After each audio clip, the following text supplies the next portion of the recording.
പൂർണ്ണ ഹൃദയത്തോടെ ക്ഷമിക്കാനും സ്നേഹിക്കാനും പഠിക്കുക.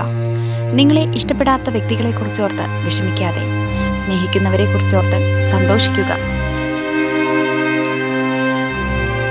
ആളുകൾക്ക് നിങ്ങളെക്കുറിച്ചുള്ള തോന്നലുകൾ മാറ്റിയെടുക്കാൻ വേണ്ടി വെറുതെ സമയം നഷ്ടപ്പെടുത്തരുത്. നിങ്ങൾ ചെയ്യേണ്ടത് ശരിയായി ചെയ്യുക.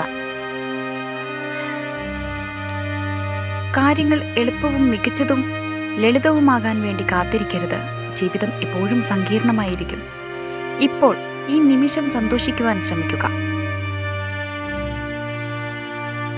നിങ്ങൾക്ക് തിരുത്താൻ സാധിക്കാത്തതിനെ ഉപേക്ഷിക്കുവാനുള്ള ധൈര്യത്തെ കണ്ടെത്തലാണ് ജീവിതത്തിലെ ഏറ്റവും മഹത്തായ നിമിഷങ്ങളിലൊന്ന്.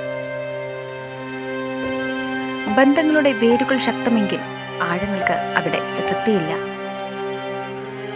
നിങ്ങൾക്ക് തരണം ചെയ്യാൻ സാധിക്കാത്ത പ്രശ്നങ്ങളായി ഒന്നുമില്ല എന്ന വിശ്വാസം നിങ്ങളുടെ മനസ്സിനും ശരീരത്തിനും ഊർജം പകരുന്നു. എപ്പോഴും നല്ല ചിന്തയോടെ ദിവസങ്ങൾ അവസാനിപ്പിക്കുക. കാര്യങ്ങൾ എത്ര കഠിനമായാലും അത് മികച്ചതാക്കാൻ നാളെ പുതിയൊരവസരം ലഭിക്കാൻ പോകുകയാണ്. ഓർമ്മകൾ എപ്പോഴും സവിശേഷമാണ്. ചില ഓർമ്മകൾ നമ്മൾ കരഞ്ഞ ദിവസങ്ങളെ ഓർത്ത് ചിരിപ്പിക്കുമ്പോൾ ചിലത് ചിരിച്ച നാളുകളെക്കുറിച്ചോർത്ത് കരയും. അതാണ് ജീവിതവും. നമ്മുടെ തോൽവി ചിലരുടെ സ്വപ്നമായിരിക്കും. നമ്മുടെ കീഴടങ്ങൽ ചിലരുടെ ആഗ്രഹമായിരിക്കും. ഇവയ്ക്കെല്ലാം അപ്പുറം നമ്മുടെ പോരാട്ടവും നമ്മുടെ വിജയവും നമ്മുടെ മാത്രം ലക്ഷ്യമാണ്. ആ ലക്ഷ്യത്തിലേക്ക് എത്താനാണ് നാം ശ്രമിക്കേണ്ടതും. നിങ്ങളെ വിജയം നേടാനായി പ്രേരിപ്പിക്കുന്ന സുഹൃത്തുക്കളെ കണ്ടെത്തുക. മറ്റു സുഹൃത്തുക്കളെ പിണക്കാതെ ഒരു ചെറിയ അകലം പാലിച്ച് കൂടെ നിർത്തുക.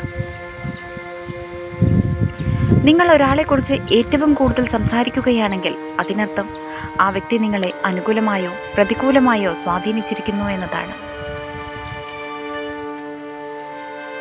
നിങ്ങളെ ഇഷ്ടപ്പെടാത്ത വ്യക്തികൾക്ക് മുന്നിൽ നിങ്ങൾ എപ്പോഴും സന്തോഷമായിരിക്കുന്നത് നിങ്ങൾ ആ വ്യക്തിയെ കൊല്ലുന്നതിന് സമാനമാണ്. നിങ്ങളുടെ പാത കൂടുതൽ ദുഷ്കരമാകും തോറും നിങ്ങളുടെ വിജയത്തിൻ്റെ തോത് ഉയർന്നുകൊണ്ടേയിരിക്കും.